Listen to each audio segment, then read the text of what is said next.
All right, welcome back to the Atlanta Child Murders Revisited. It is 20 October.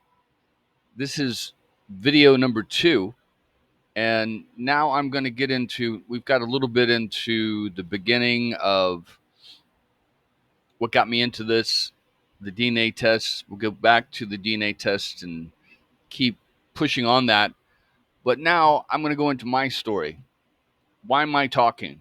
Why am I making these videos?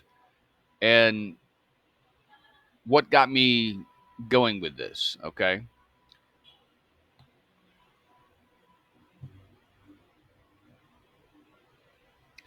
All right, so this is Atlanta, the Atlanta metro area here. This is my turf, my hometown. I grew up here. I was born at South Fulton County Hospital in East Point, Georgia in 1966, right there. And after living in Easter Village for maybe 6 months, my parents moved to Greenville, North Carolina. We lived there a year. And then I lived in someplace in North Carolina, I think Charlotte or something, for about a year. And then my mom, she left my dad. She took us kids. We went down to Macon, lived with my grandparents for a period. My dad found us, took us from my mom, and we went and lived with him. And he was now living in Monroe, Georgia, which was right there, kind of halfway between Atlanta and Athens. He had a series of chicken restaurants called Wishbone Fried Chicken. He had one in Monroe, one in Winder, about 2 or 3 in Athens. I think one over in uh, Augusta or something like that. So he was always working and always gone. Um, Eventually, I'll get back to that, but eventually, I lived there from when I was 3 till 9 years old. And in 1975, February 1975, my mom got custody of us. We went back and moved back to Atlanta, and I lived there from February of 1975 to approximately about 19 end of December 1991. So quite a haul. Except for when I was in the military, I was always in Atlanta. Um, and we first moved into these Lake Regency Estates apartments, 75 to 76. And we'll get to that area here one second when it clears up. And so that was my world. The south side of Atlanta, Clayton County. It's vastly different now. Everything's completely different. But I grew up right there, right off of Riverdale Road, Lake Regency Apartments. I think like right here, right? God, it's not clearing up at all. Um, but anyway, that was my world. That's where I lived. Hold on one second.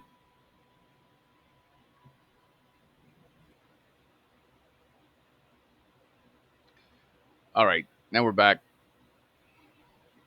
So that was my world right there, Lake Regency Estate. We used to play in all these woods. There were no apartments here. None of this was down here. And then we would walk up, and I'd go to elementary school right here, West Clayton Elementary School. I'm just kind of showing you my world. And yeah, no, used to hang out in the library quite a bit right there. This building wasn't there. This didn't extend out here. This was my playground. Used to play quite a bit out here.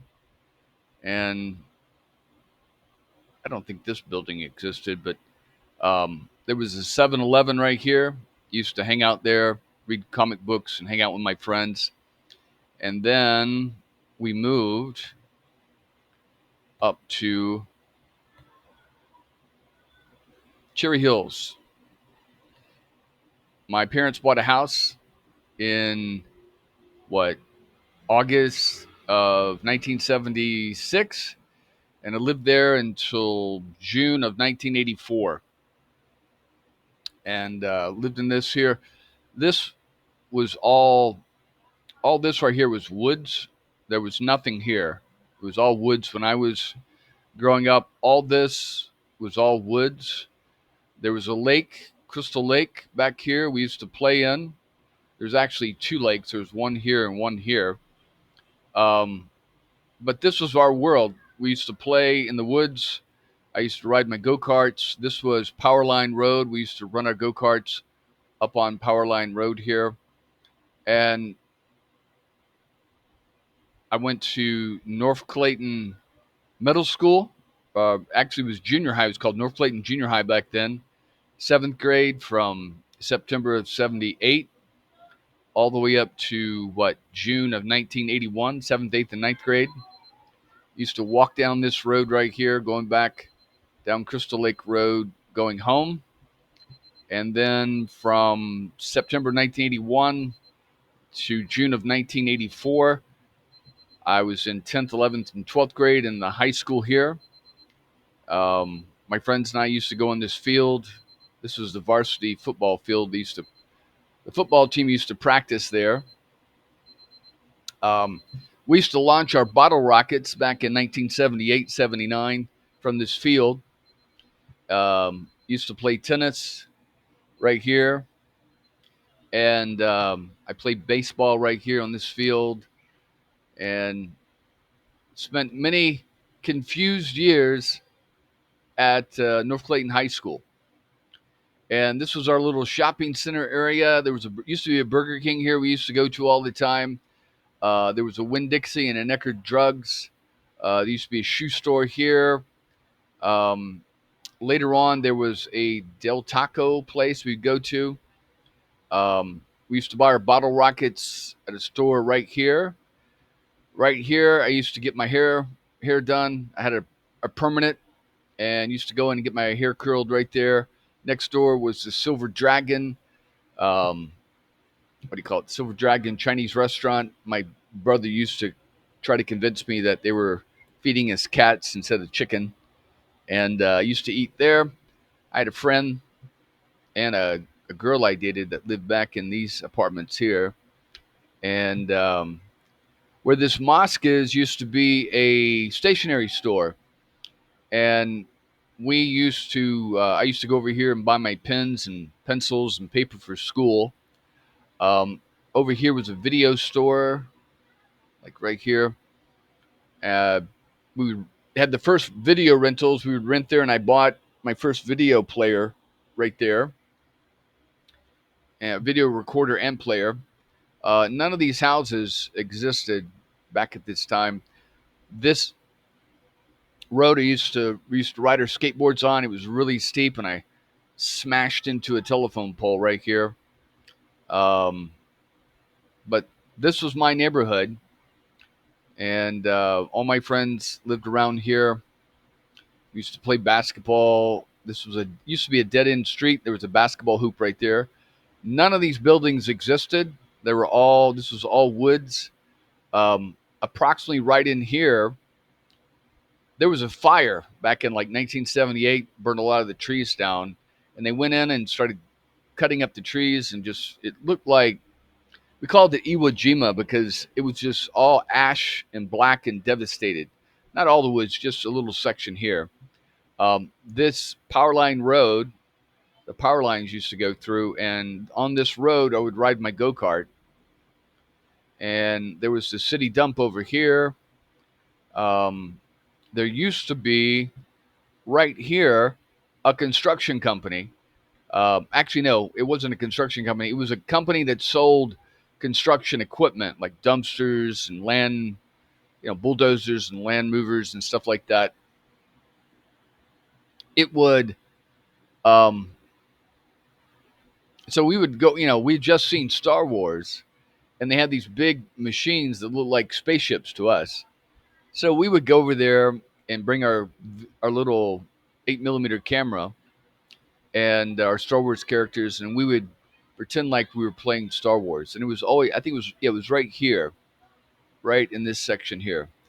Now this road didn't exist here. It's called Forest Parkway now, but actually it was up a little further. There was a road right here. And along this road, approximately right here, underneath this, they've expanded the airport down.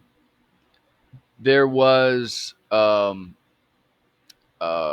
Sells, which is where I worked in 1984. Um, Back in the warehouse, it's a furniture reselling place.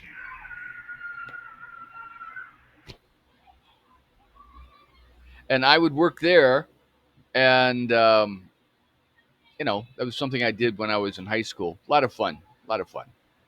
But this was my neighborhood.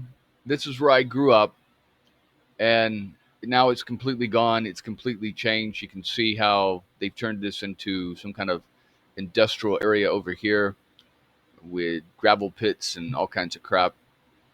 And this world doesn't exist anymore.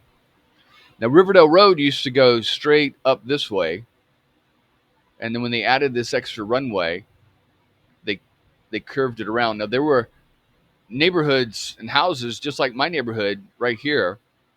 They went in and tore down, bought up all these houses and tore it all down. I had 3 friends that lived over there, and luckily they had all graduated from high school. There's the airport there. Now, back during the Atlanta childhood murders, they were building this airport. Now, initially, the airport used to exist. The old airport existed. It was right here.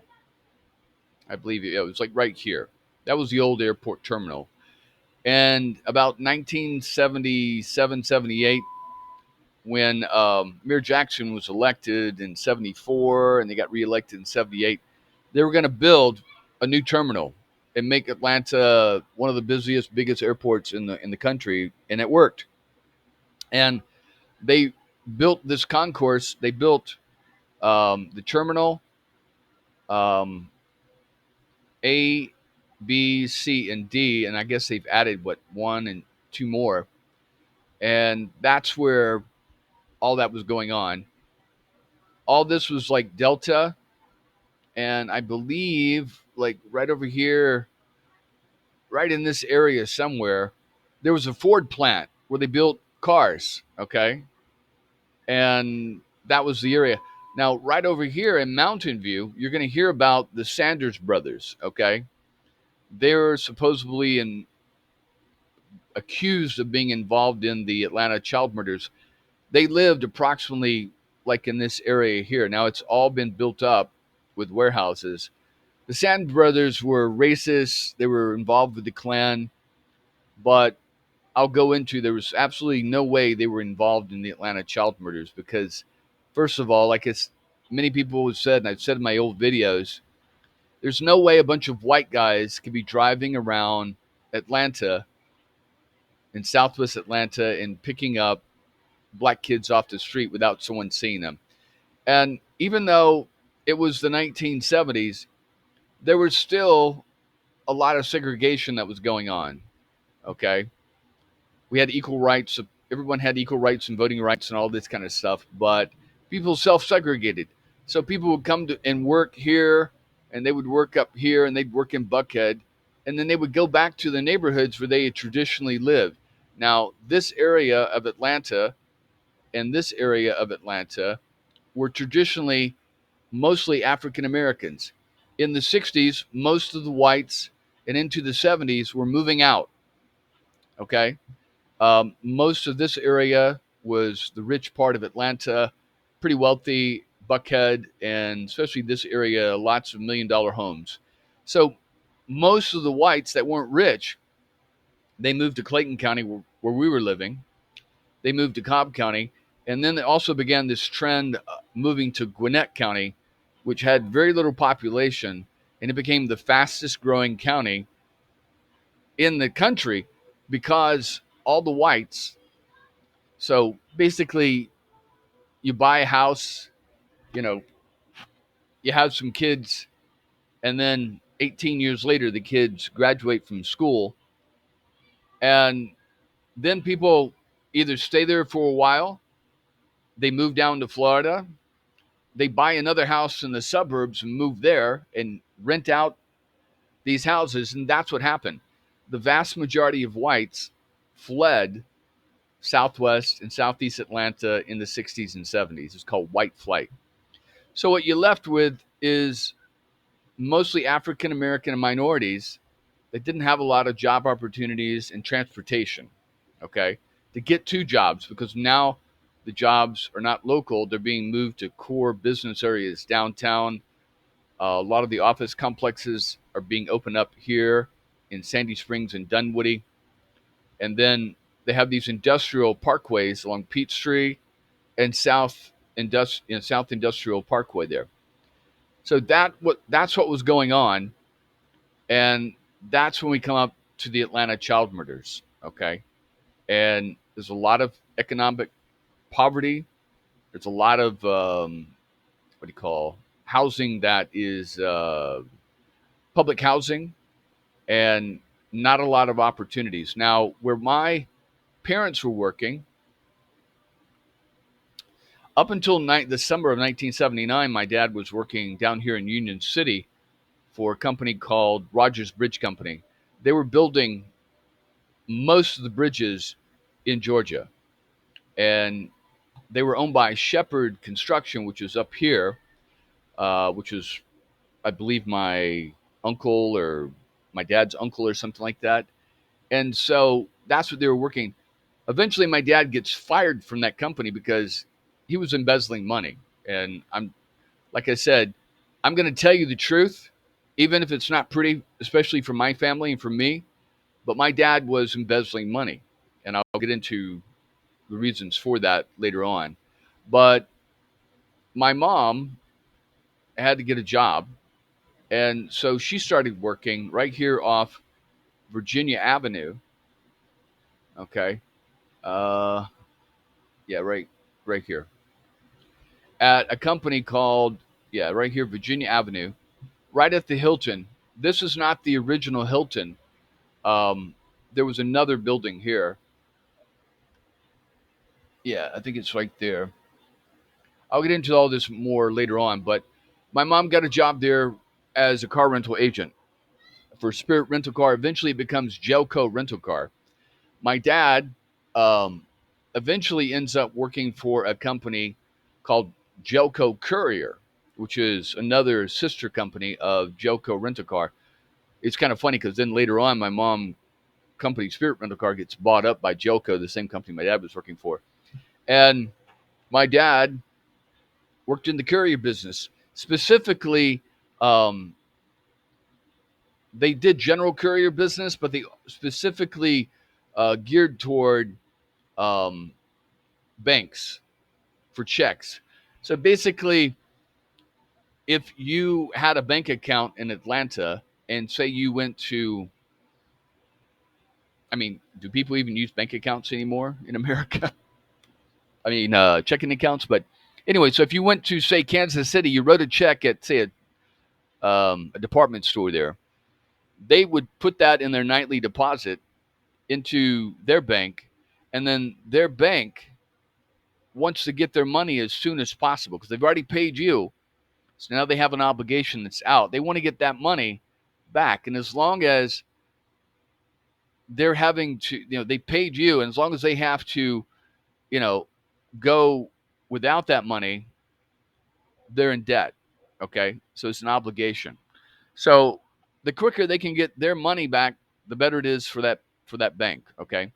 So that bank would fly all their checks to different cities depending on where the customer's bank was located. They'd fly to New York, they'd fly them to um, San Francisco, Los Angeles, and Atlanta. And that's where my dad comes in. So, what my dad would do is they had a central hub right here in Atlanta, and then they would fly. They had planes that would fly every night from New York, from Chicago, from Seattle, from San Francisco, from Dallas, from Miami, from Los Angeles. Every night, their couriers would bring in their packages and those check bags, okay, from the banks. They would bring that to those airports, put them on those flights would fly to Atlanta, and right here, I think my dad's terminal was like over here somewhere. These planes would come on, and usually they'd come in like one every 30 minutes or so. And his crew would go out there and unload those planes. They would sort them by, they had all these bins out here to sort them by the different cities that we go back out at. And then there was also a van here that would take the stuff that would go into um, the God, I can't remember it now. The central bank here in Atlanta. Okay. And then other various courier services. Now, my dad's main office was like over here off of like Cleveland Street, I believe, like right here, in the main part of town.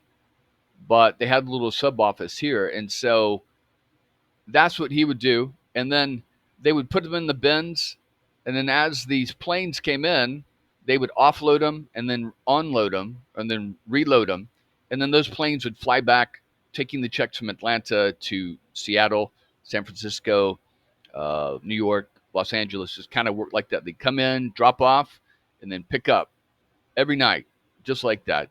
And I know this because many times during the summer, if I needed money, my dad would say, "Hey, come on down. I need some help tonight." And we would go down there, and we would start sorting packages about 8 o'clock. And then the planes would start coming in 8, 9, 10, 11 o'clock, all the way to 1, 2 in the morning. And that's how it worked. And we would do the sorting and all that. And a little funny story, there's two funny stories. I'll kind of go off on a sidebar here. I was going to tell this later, but I'll tell it now before I forget. Sometimes I would get to ride on the planes. My dad would be in Cleveland, or my dad would be in Chicago or New York or Miami, and I would fly his courier planes. Why pay for airfare? They would just sit me on. I'd be sitting in the plane on top of some of the bundles. No, no seatbelt, nothing. I mean, this is the 1980s, and we would do that one time. And they had smaller planes like to fly to Chicago. They used the Learjet to fly with two pilots, and then to fly to Jacksonville, they used like something like a Piper Cub with two engines. And now one time I went down to visit my grandparents because we had this house at this island called Amelia Island,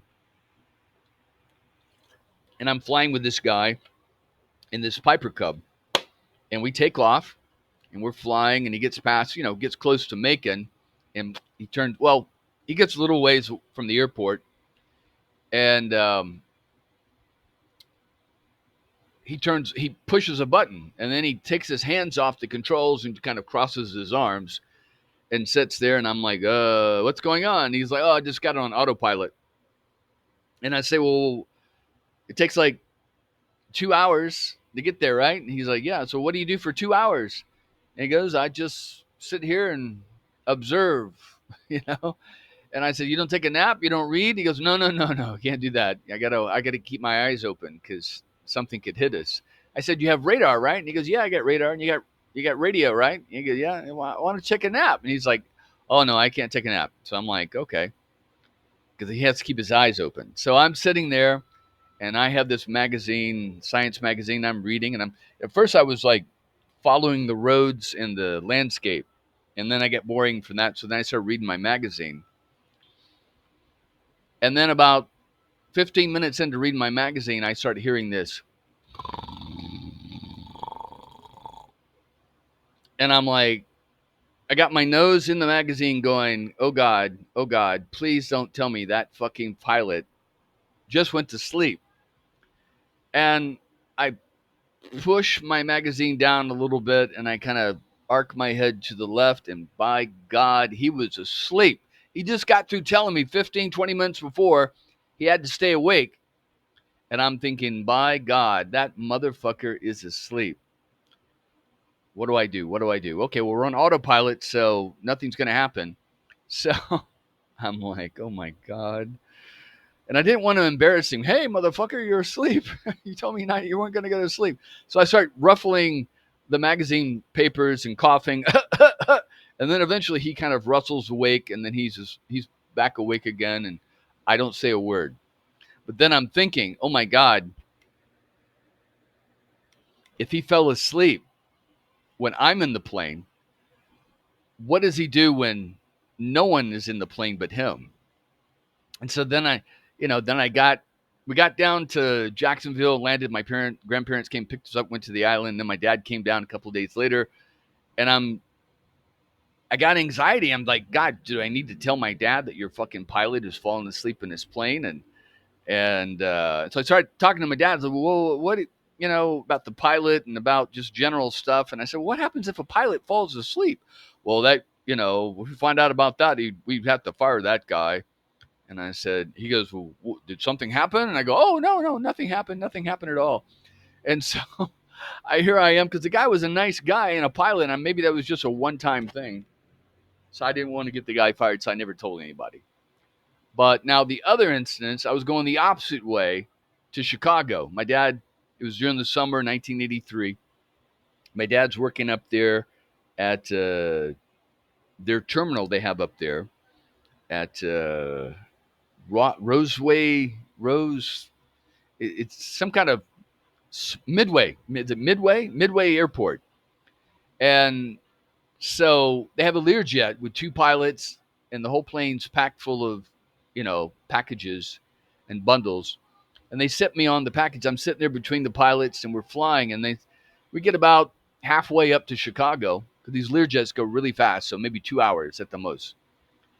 And one of the pilots, these are young guys, 30 something years old, looks at me, and I'm like 17, and he goes, hey, you want to have some fun? And I was like, well, fun?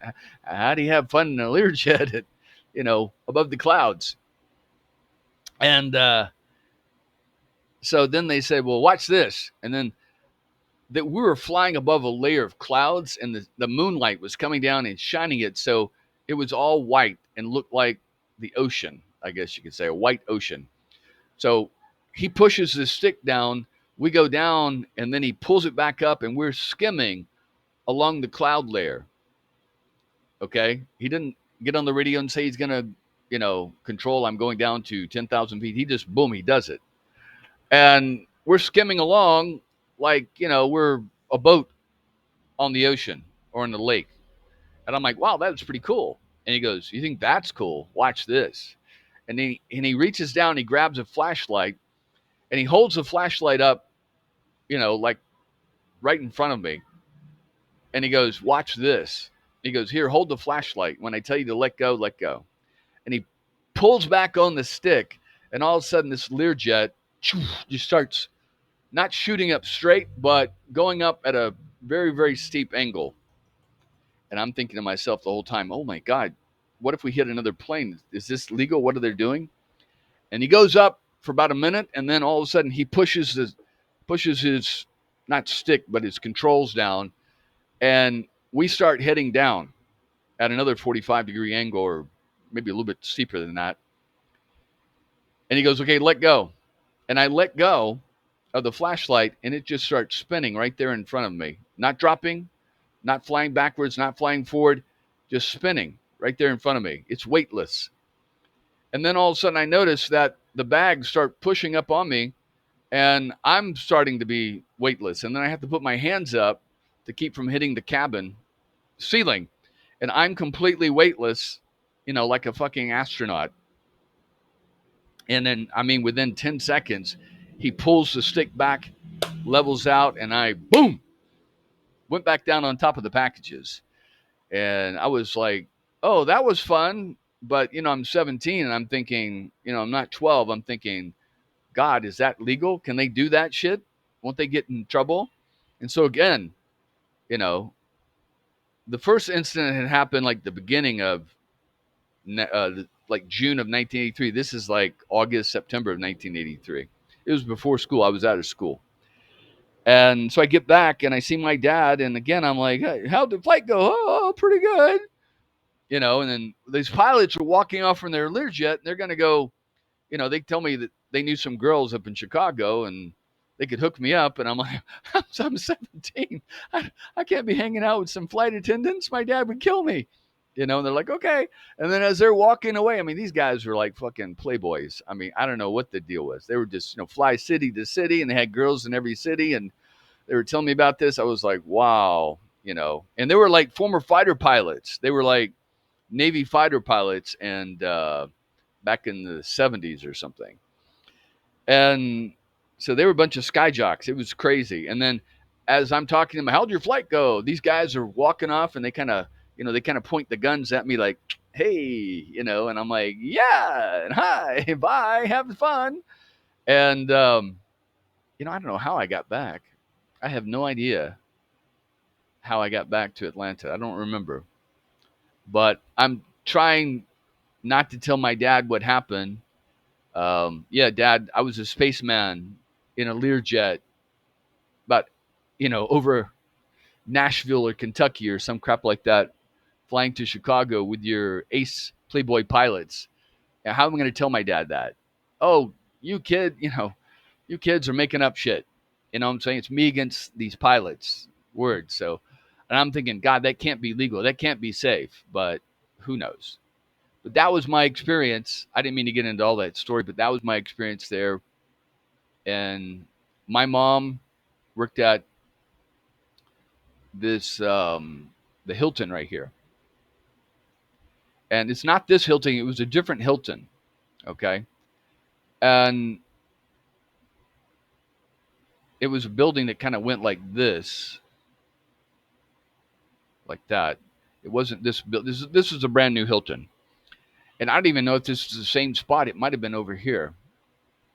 But anyway, so Virginia Avenue, we would hang out. There used to be a bar across the way. My dad, um, he would come pick me up from home and then go get my mom. Or we would go to this bar. And inside the bar, they had these video games. Remember Pac-Man, Space Invaders? My dad would give me a roll of coins, and I would go play that while he was over there, knocking them back. Usually it's like on a Friday.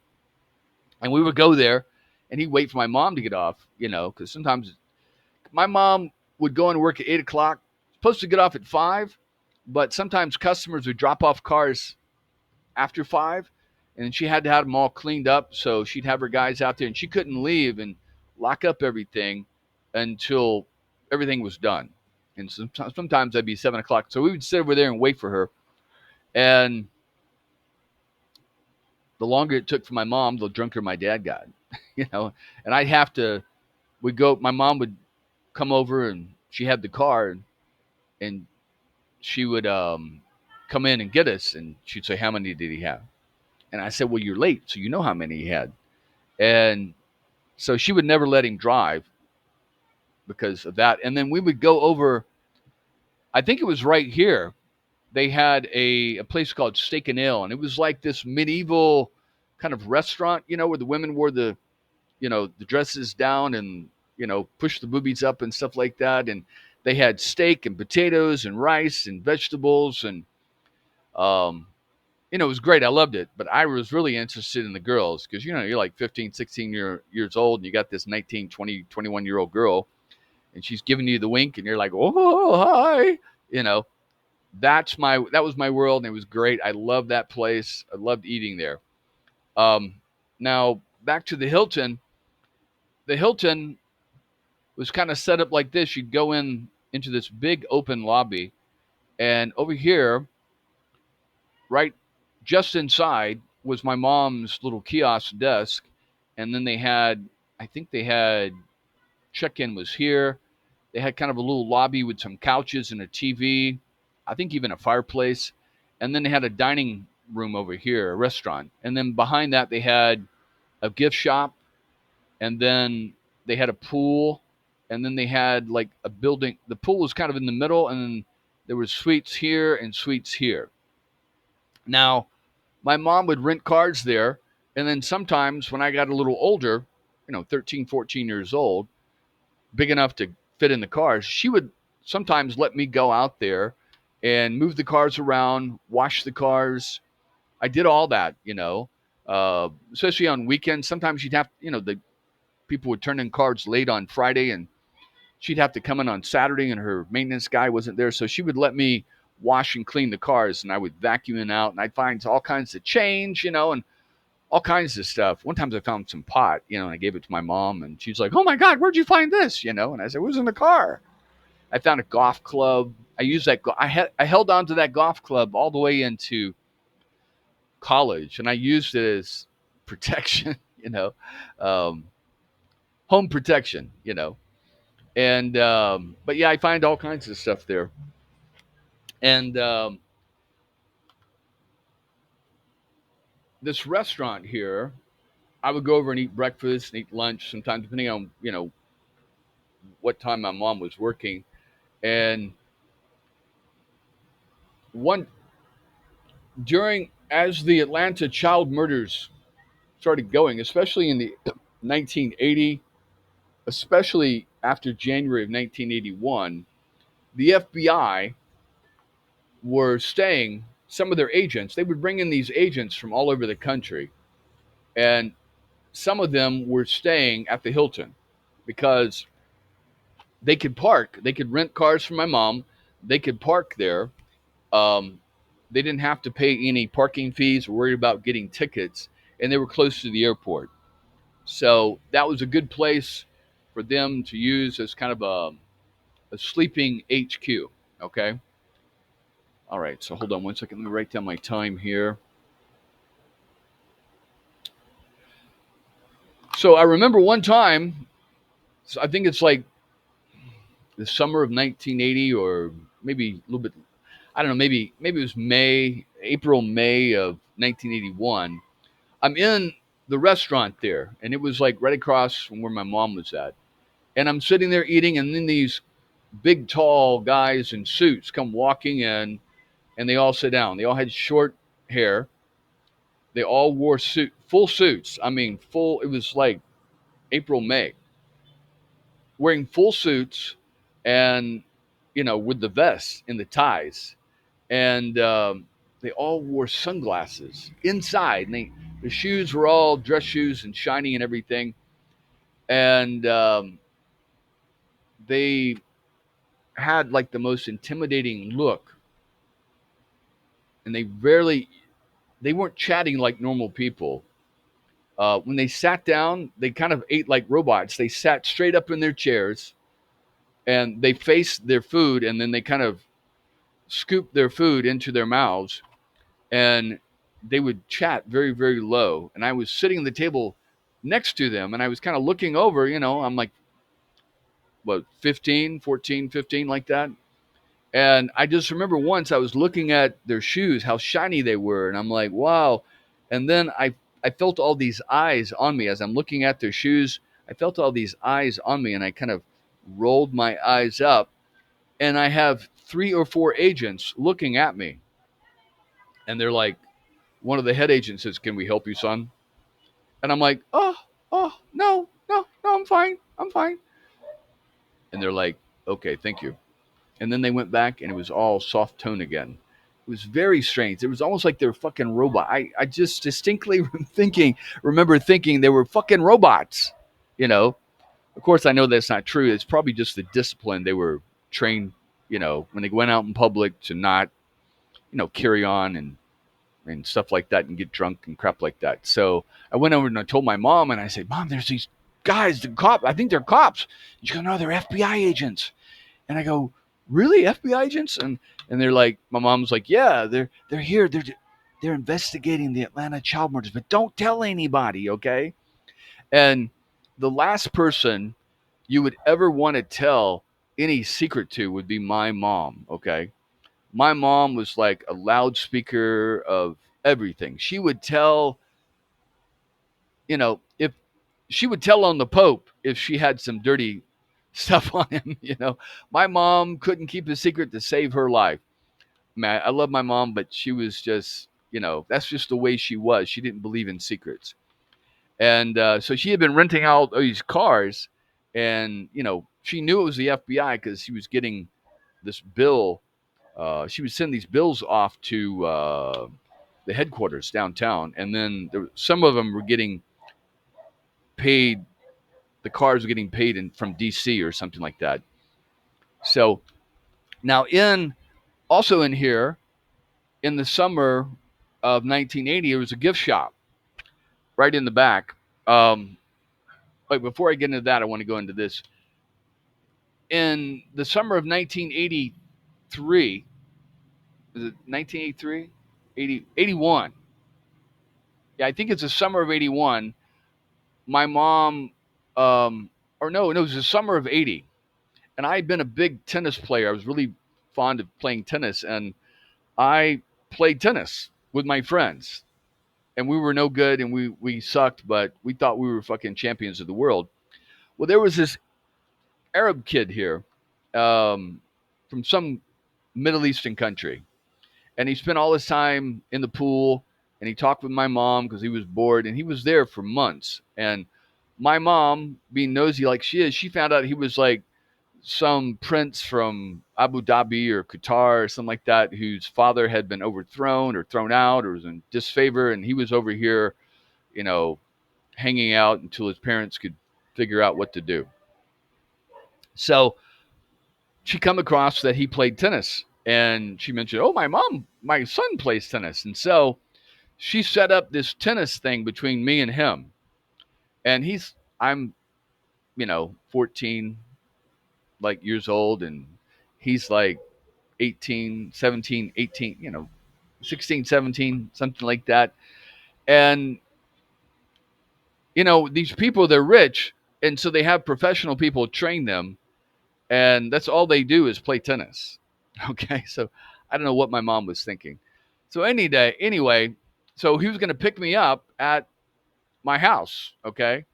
And I knew he was coming at a certain time. And so I was sitting in the living room waiting and I heard the horn. I went outside and there was this big stretch limousine with him in it. And I got in the car. We went to the place where I would play tennis over there at my high school.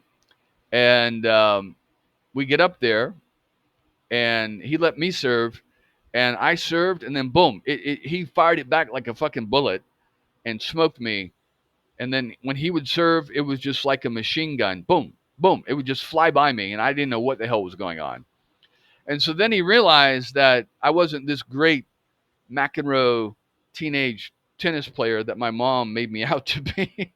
And so then he just started, volleying for fun. He was not, I could tell he wasn't playing his maximum.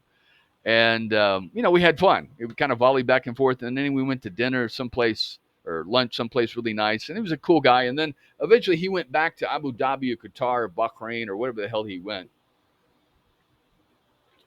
And my mom, she asked me, so what happened? Did you win? And I go, oh, yeah, he let me win. But that was my mom. She was always, looking out to help me and stuff like that. So there was this gift shop in the back here. And my sister, who she was out for college. I think she was going to DeKalb Community College or something like that. I think it's called Perimeter College now. And she was off for the summer, so she was working at this gift shop because she found out about it from my mom. Okay, because my mom knows everybody, and I got a daughter that's looking. I'm sure they probably said we need an assistant during the summer because it gets busier, and they said, oh, my daughter's out for the summer. She'd love to do that, and they hired her.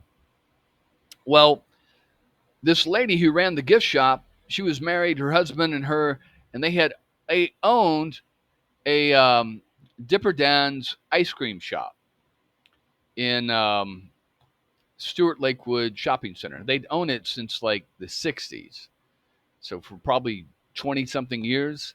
And they used to live nearby, but they moved out and they're diversifying and they're just trying to keep the Dipper Dan's going long enough until they can get, a decent buyer to buy it, the business from them. And so the husband was running it and he'd gone through a couple of guys and nothing ever seemed to work out. And so my sister volunteered me. And before I knew it, because I had been working with my dad cutting grass down in Union City at Rogers Bridge Company, but my dad got fired in the summer of '79 or the end of '79, and so come the summer of 1980, I'm 14 years old and don't have a job, don't have any money. My dad, when I was 12 years old, I was working, I didn't get allowance, and crap like that. So when I wasn't helping my mom and my dad with their businesses, um, I didn't have anything to do, and so I kind of got volunteered.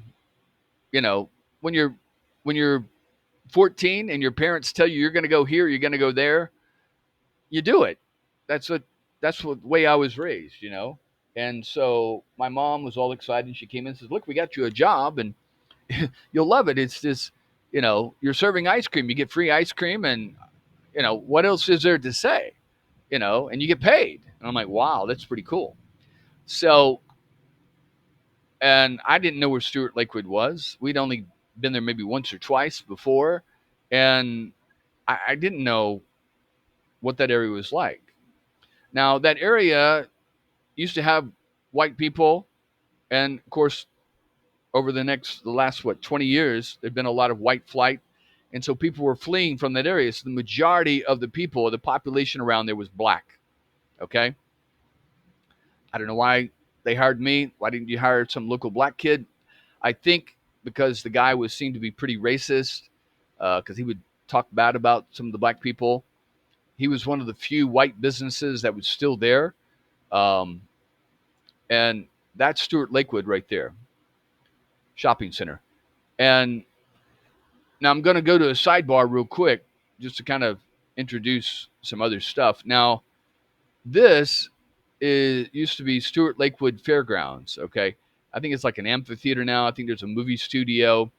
But there used to be like a roller coaster right here and a fair park, and they had concerts and stuff like that. But in 1980, um, they had these auctions, and it was always right after the new cars came in. So in America, the new cars come in for the year.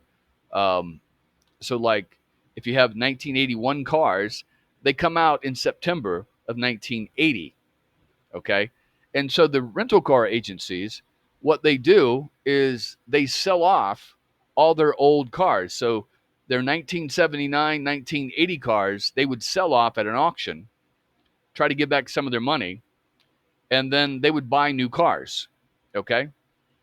So we would take all the cars to Stewart Lakewood, and they'd have a big auction, and they had like a big tent. And what my mom would let me do, because it's private property, is I would be out there, of course, cleaning, washing the cars, and then driving the cars into this tent. And on one side, there was these grandstands, and they had all the buyers, usually used car dealer guys, okay, or wholesaler guys that would buy them for used car dealers. And then on the other side, there was this stand with an auctioneer, and he would say, "Okay, we got this 1980, Chevrolet," or there were these Ford Escorts, a lot of Ford Escorts. I remember driving a lot of those. Because one thing, this is how I learned how to drive, is my mom didn't have a car. And what she would do is whatever car was like, she couldn't rent out, like a seat was torn, the carpet was torn, it needed an oil change, something. She would drive that car home for the day. And sometimes, especially after like I got my driver's permit in 81, she would say, "Look, you drive," because in Georgia, you could drive when you were 15, but you had to have a licensed adult in the car with you. So she'd get in the car and say, she'd get out of the car and pick me up at school or something, say, "Hey, okay, you drive." And then, because she was tired, her feet were tired, been standing all day. So I would drive around, and, my mom would complain about my driving and stuff like that. That's how I learned how to drive, okay? But before that, when I was 14, she'd let me drive the cars um, around Jelco, Spirit Rent a Car, and at the auctions. And then they would take the cars in and they'd say, "Hey, we got a Ford Escort 1980. Can I get 5,000, 5,000, 5,500, 5,000, 5,700, 5,800? You know, and these guys would hold up these numbers, and they would get the cars. They would auction and auction off the cars at the highest price. And so that's what we would do. So I knew this area already pretty damn well. Now this area is going to become pretty important for the Atlanta child murders because many of the children will end up disappearing around here. Many of the co-conspirators had property in this area. There were even pornographers that lived in this area over here. Many of the children will end up being buried right here at Southview Cemetery. So right across from Stewart Lakewood was this fairgrounds, the Stewart Lakewood Shopping Center. And I'm going to go forward a little bit. Right here used to be Fort McPherson, okay? It was a fort that had been around since, the late 1800s or something like that. And this was where in 1986-87 I was stationed.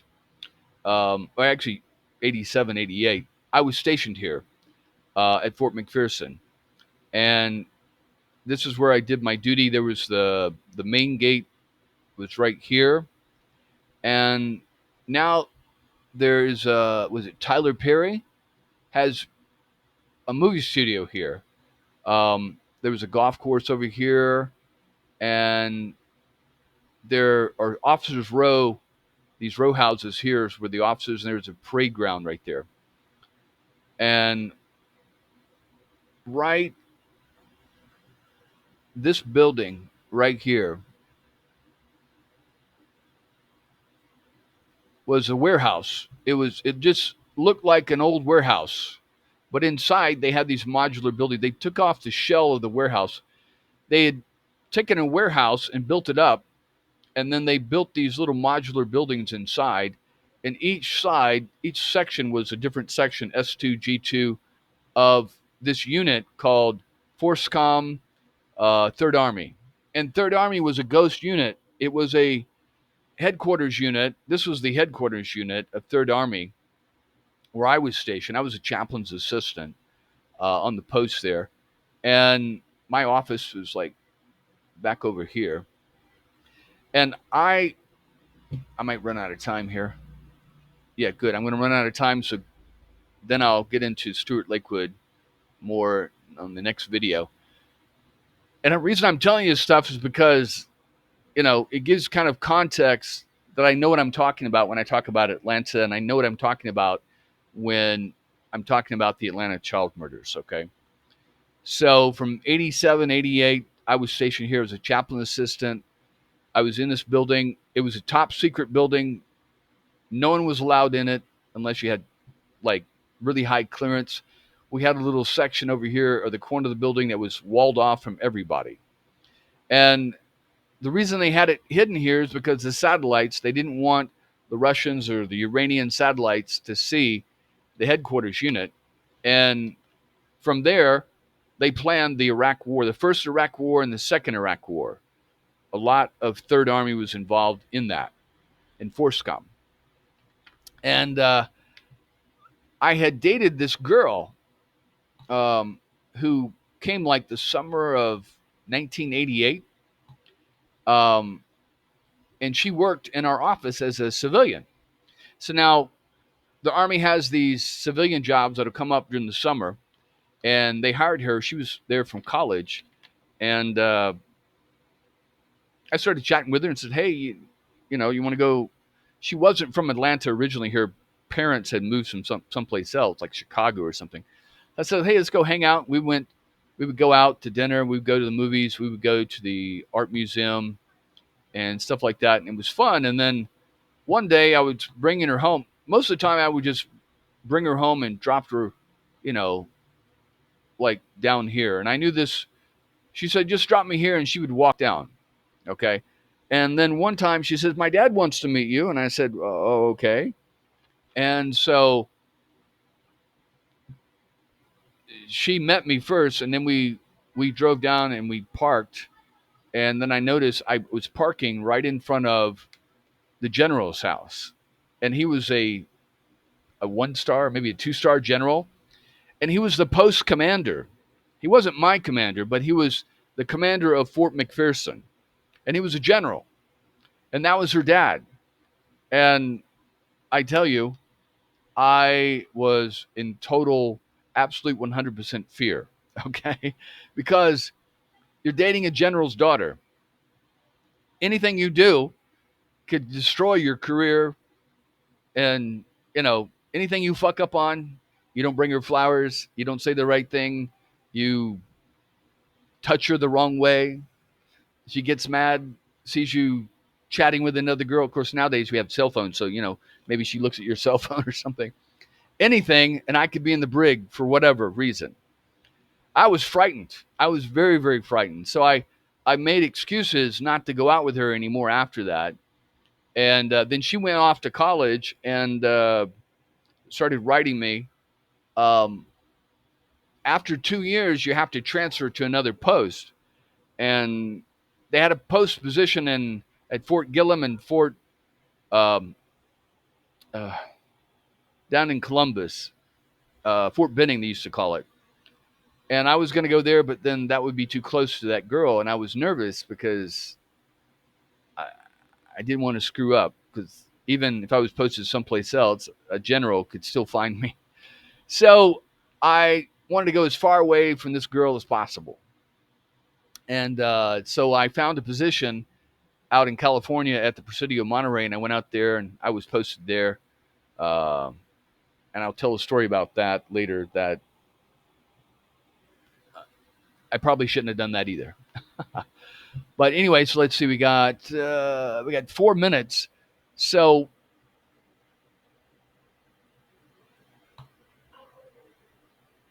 this fort was right down from Stewart Lakewood. Of course, it's 1987, 88. I had worked here in 1980, but many times when I would leave, and I lived on post, but if I went by Stewart Lakewood, I would stop by, and then I would and look at where I had worked and what had happened. And I always wondered, what exactly did I see? Okay. What exactly happened that July of 1980 when I saw Wayne Williams come into this Dipper Dan's where I had been working? Okay. And I saw him twice. And I'll get into that in greater detail in the next video. And we'll go on from there. It's okay. I got 2 minutes. But I'll just kind of give you a little preview real quick. So the owner was this old redneck man. And the Dipper Dan's, I don't know exactly which stall it was. I know it wasn't this one, but it may have been here or it may have been here. Okay. And the Dipper Dan's was kind of, you know, set up where the counter was here. There were chairs here. The front door was here. I had ice cream, and I had a book that I would read.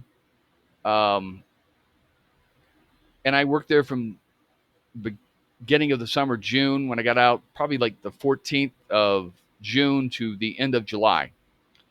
And the owner, I didn't know at the time, had a girlfriend at this. There used to be a grocery or discount grocery store here. And I didn't know that he was seeing this girl. And that's why he wanted someone there. So at first, there was told to my parents that he was going to be there all the time. But he always found a reason to leave me. As soon as I got there, about 4 something in the afternoon, he would take off. And then he wouldn't show up sometimes until 8 o'clock, 7 o'clock, whenever we close.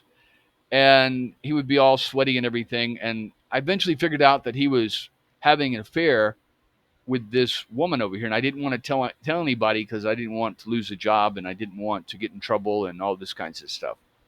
But that's how I ended up alone with Wayne Williams. All right, so I'm going to stop here.